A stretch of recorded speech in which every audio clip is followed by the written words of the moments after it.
Assalamualaikum warahmatullahi wabarakatuh. Perkenalkan, nama saya Syahra Lestari dari Prodi PGSD kelas 4B Universitas Muhammadiyah Tasikmalaya. Di sini saya akan menjelaskan tentang kewajiban mencari ilmu, mengembangkan dan mengamalkannya. Perintah menuntut ilmu.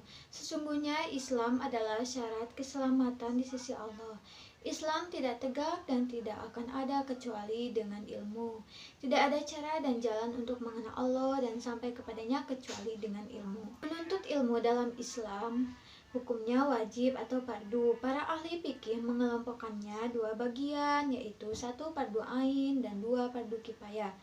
Fardu ain adalah setiap ilmu yang harus dipelajari oleh setiap muslim tentang ilmu agama Islam agar akidahnya selamat, ibadahnya benar, muamalahnya lurus dan sesuai dengan yang disyariatkan Allah Subhanahu wa taala yang tertuang dalam Al-Qur'an dan sunnah nabinya.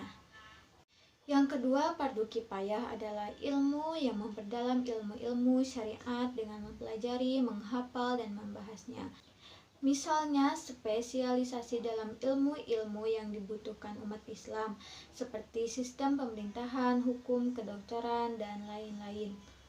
Inilah yang diserukan Allah Subhanahu wa taala dalam firman-Nya.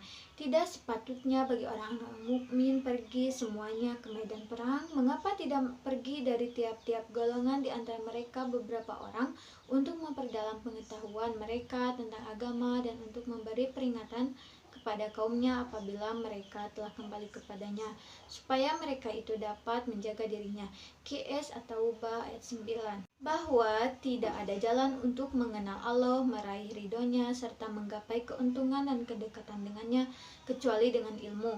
Ilmu adalah cahaya yang dengannya Allah mengutus para rasul, menurunkan kitab-kitab, dan dengannya pula memberi petunjuk.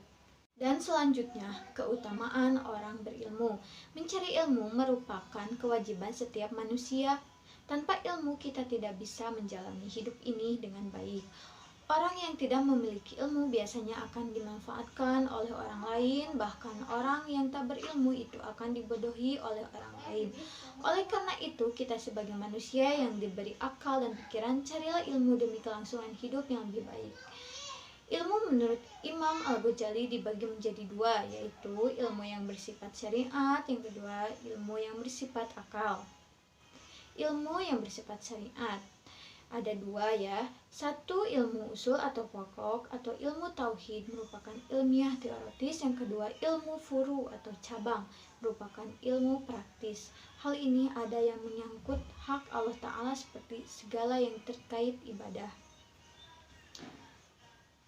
Yang kedua, ilmu akal. Ilmu akal itu bersifat berdiri sendiri yang melahirkan komposisi keseimbangan.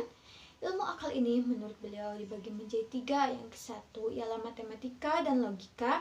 Yang kedua, ilmu alamiah, aksi dan reaksi alam. Ilmu akal ini menurut beliau dibagi menjadi tiga tingkatan. Yang ke satu, tingkat matematika dan logika.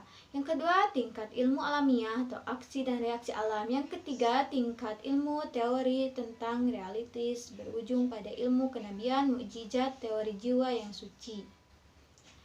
Ilmu memiliki banyak keutamaan, antaranya satu, ilmu adalah amalan yang tidak terputus pahalanya. Yang kedua, menjadi saksi terhadap kebenaran sebagaimana dalam firman Allah Subhanahu wa taala. Allah menyatakan bahwasanya tidak ada ilah yang berhak disembah kecuali Dia. Yang ketiga, Allah memerintahkan kepada nabinya Muhammad SAW untuk meminta ditambahkan ilmu. Yang keempat, Allah mengangkat derajat orang-orang yang berilmu. Dan selanjutnya, kedudukan ulama dalam Islam. Tidak samar bagi setiap muslim akan kedudukan ulama dan tokoh agama, serta tingginya kedudukan, martabat, dan kehormatan mereka.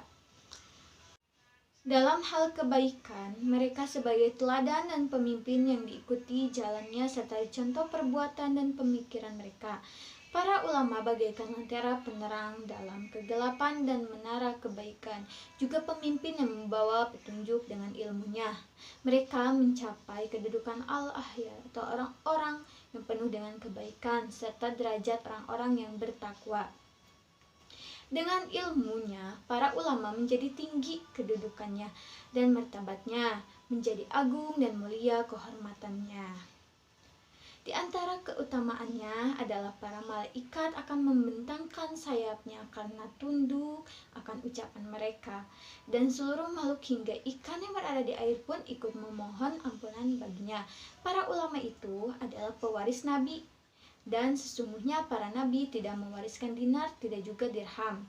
Yang mereka wariskan hanyalah ilmu, dan pewaris sama kedudukannya dengan mewariskannya. Maka bagi pewaris mendapatkan kedudukan yang sama dengan yang mewariskannya. Di dalam hadis Abi Darda radhiyallahu anhu bahwasanya Nabi Shallallahu alaihi wasallam bersabda, barang siapa yang meniti suatu jalan untuk menuntut ilmu, maka Allah akan memudahkan baginya jalan menuju surga. Sesungguhnya para malaikat akan membuka sayapnya untuk orang yang menuntut ilmu karena ridho dengan apa yang mereka lakukan. Para ulama telah mewarisi ilmu yang telah dibawa oleh para nabi dan melanjutkan peranan dakwah di tengah-tengah umatnya untuk menyeru kepada Allah dan ketaatan kepadanya, juga melarang dari perbuatan maksiat serta membela agama Allah. Mereka berkedudukan seperti rasul-rasul antara Allah dan hamba-hambanya dalam pemberi nasihat, penjelasan, dan petunjuk, serta untuk menegakkan hujah, menepis alasan yang tak berdalih dan menerangi jalan. Sufyan bin Uyainah berkata, manusia yang paling agung kedudukannya adalah yang menjadi perantara antara Allah dengan hamba-hambanya, yaitu para nabi dan ulama. Sekian yang bisa saya sampaikan. Mohon maaf bila masih banyak kekurangan. Wabillahi taufiq wal hidayah. Wassalamualaikum warahmatullahi wabarakatuh.